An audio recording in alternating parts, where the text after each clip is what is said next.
My name is Troels Volman. I am the composer of Tomb Raider Anniversary Edition.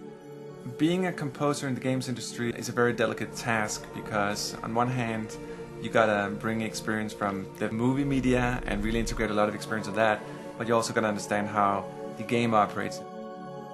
One of the sort of nostalgic factors we wanted to play on was related to the reveal sound in the first game. You have this wonderful vibraphone kind of sound for all the reveals we just had to get in. The original goal was to go back, listen to the original music, being faithful to the original soundtrack, but still evolve it.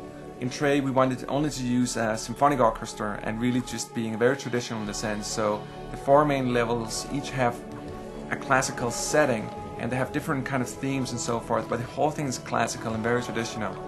You have the whole symphonic orchestra. You got strings, you got brass, you got woodwinds, you got percussion, you got the choirs, which is sort of the typical setting for doing these type of scores.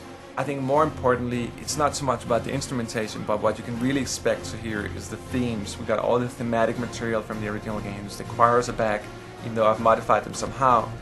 I think some of the music in Egypt had an interest to me. There's a sort of typical way you score Egyptian music, and it's not really Egyptian, it's Persian.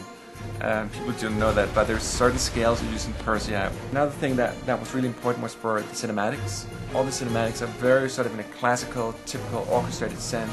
In Legend I used way many different things, combined them electronica and like jazz and weird kind of stuff. But this one is super classical, that all the cinematics are just completely orchestral like the game as a whole. The soundscape for Tomb Raider Anniversary is different from Legend in that it's an evolution and it's a lot more varied and a lot more detailed.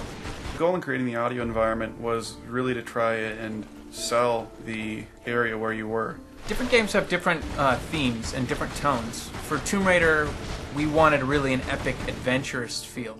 It's different from the original Tomb Raider in that the original sounds were very basic. At this point now, we can do things that the original couldn't. We have thousands more sounds than the original had. The average Laura animation probably has about as many sounds as the entire original Tomb Raider. You want those big dramatic effects and that kind of classic adventure feel. You really need to do a lot of processing and combining. Without audio, things seem dead and repetitive. All you're doing is seeing a location, and hearing it puts you in there and makes it more believable. People tend to think the game looks better the better the audio is. We're not pulling punches. We're trying to go for the full glory. We're trying to, give the player just this really satisfying experience.